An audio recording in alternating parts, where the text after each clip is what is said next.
Okay, so get this. You know how we're always trying to be more productive, more effective, squeeze more out of our day? Right? What if I told you meditation could be the secret weapon? Hmm.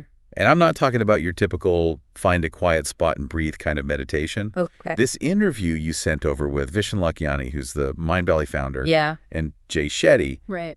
it really changed my perspective on what meditation can do. It challenges that traditional view of meditation as passive, doesn't it? Yeah, What we see with Lakhiani's six-phase meditation is it's a system that's designed to actively shape your life, I love that. like a daily practice Yes. for upgrading your operating system. Upgrading your mind. Yes. I like that. I think the interview really highlighted how he uses these techniques. Yeah. And he even cured his own severe acne when he was just 17. Really? Years of conventional treatments. Wow. Didn't work. So he was dealing with this for a while. Yeah, and then clear skin in 5 weeks just from tapping into the power of his mind. I mean, that's incredible. It's pretty amazing. I mean, this was back in the 70s, right? Like long before this stuff was mainstream. Long before meditation was cool. Right, exactly. He actually credits the Silva method, Right? which is a system that combines meditation and visualization. Okay. And that's what sparked this lifelong fascination with unlocking the mind's potential. So it went from this like mysterious practice to like a practical tool Yes, that you could use. totally. Okay, so walk us through this. How does this active meditation thing work? Okay. And how is it different from the meditation that we usually hear about? So think of it this way. Traditional meditation, like hitting pause on a busy day, creating stillness, calming that mental chatter, Right. super valuable. Absolutely. But active meditation, that's where you pick up a mental tool and get to work. Okay. You're rewiring your thought patterns and responses to actually change your reality. So instead of just observing your thoughts, Yeah. you're actively shaping them. Actively shaping them. I can see how that would be more effective. Lakhiani actually compares it to having 2 different tools in your mental toolkit. Okay. So you've got the coffee maker, Okay. and then you've got the electric drill. Got it. Your 6-phase meditation is like your trusty coffee maker. You use it daily to set yourself up for success. Just like that first cup gets you going in the morning. I like that. Now, you wouldn't use an electric drill every day, right? Right. But when you've got a big job to tackle, You bring in the big guns. that's when you bring out the big guns. Yeah. Exactly. So 6 phase is like our daily mental tune-up. Yes. Keeping everything running smoothly. Yes. Love it. Okay. So where does this 6 phase journey begin? It all starts with cultivating compassion. Okay. And not just for others, but for yourself, too. To yourself, too. Yeah. I like that. This might sound surprising, but Lakhiani really argues that compassion is the foundation for everything else. Hmm. It's about rewiring your responses on a deeper level, which then impacts how you experience the world around you. So it's more than just being nice. It's about shifting your whole perspective. It's about developing a deep sense of empathy and understanding both for yourself and for others. Right. And it's not just this feel-good concept. Okay. You know, there's a ton of research coming from institutions like the HeartMath Institute that show that practicing compassion, even just picturing loved ones in your mind, has real physical benefits. Really? Like it can improve your heart rate variability, which is linked to better overall health. The compassion is good for the soul and the body. Yes, exactly. I like it. Mind-body connection. But how do you actually practice it? Yeah, Especially when life throws you curveballs. you're right. It's not always easy to access that wellspring of love and understanding, you know. It's not easy, but he has this technique called the circle of compassion. Good. And it's inspired by Zen Roshi Buddhism. Okay. It's about consciously sending out loving energy, starting with yourself, Okay. then extending it outward to your family, Got it. your community, and eventually the entire world. He compares it to ripples spreading out on a pond. I love that visual. It is a good one. So it's like a training exercise for your compassion muscle, Sure. expanding it gradually. Exactly. It reminds me of that story that he tells about giving a huge tip to a waitress, Yes. even though she gave terrible service. Right.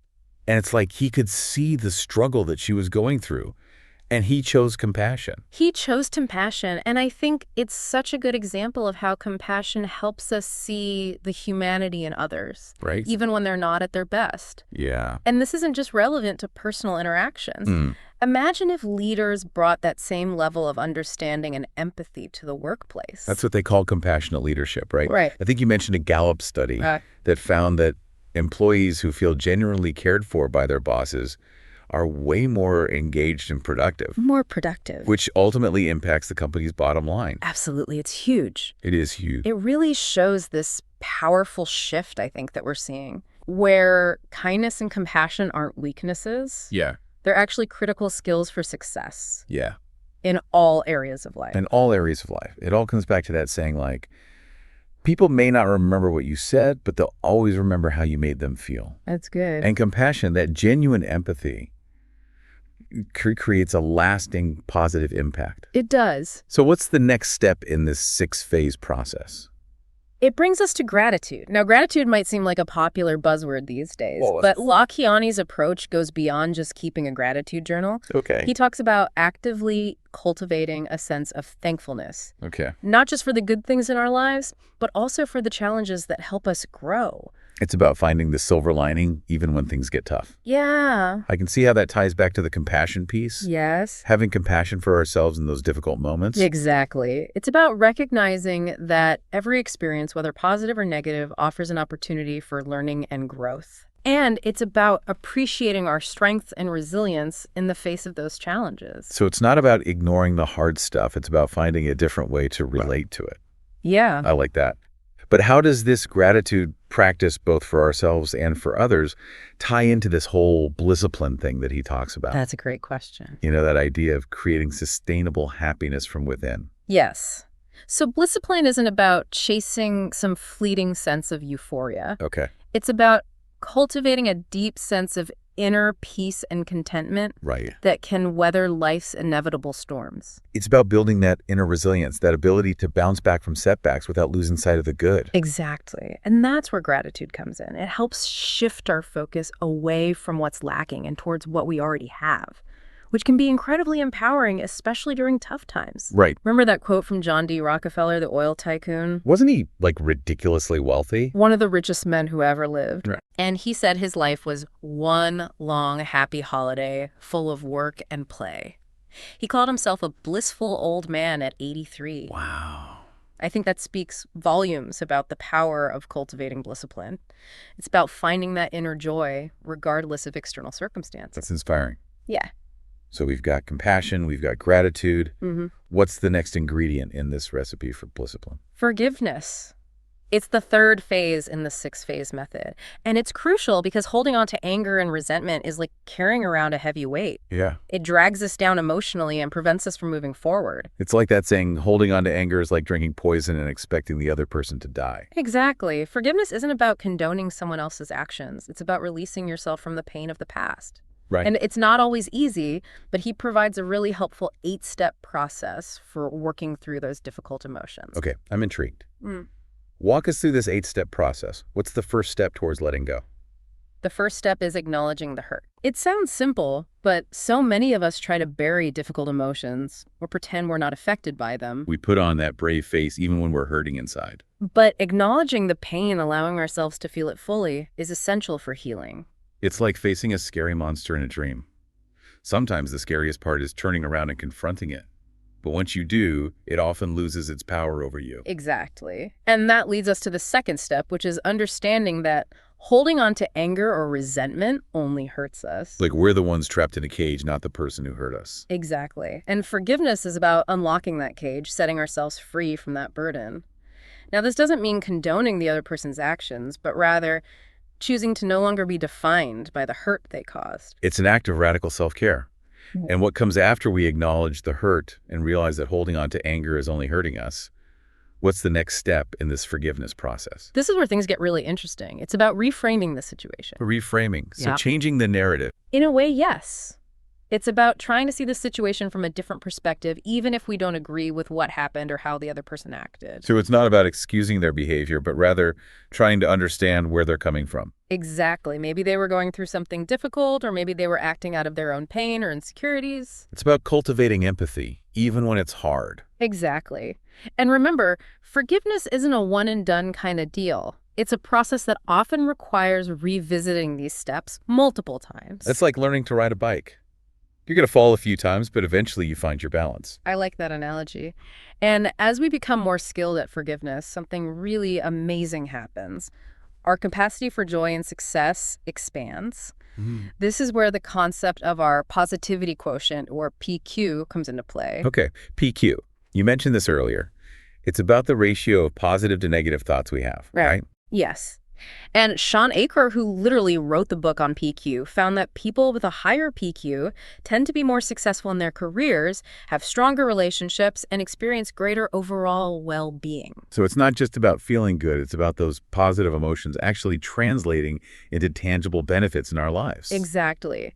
And forgiveness plays a huge role in boosting our PQ because it allows us to let go of those negative thought patterns that can hold us back. It's like clearing out the mental clutter, so we have more space for positive emotions to flourish. Precisely.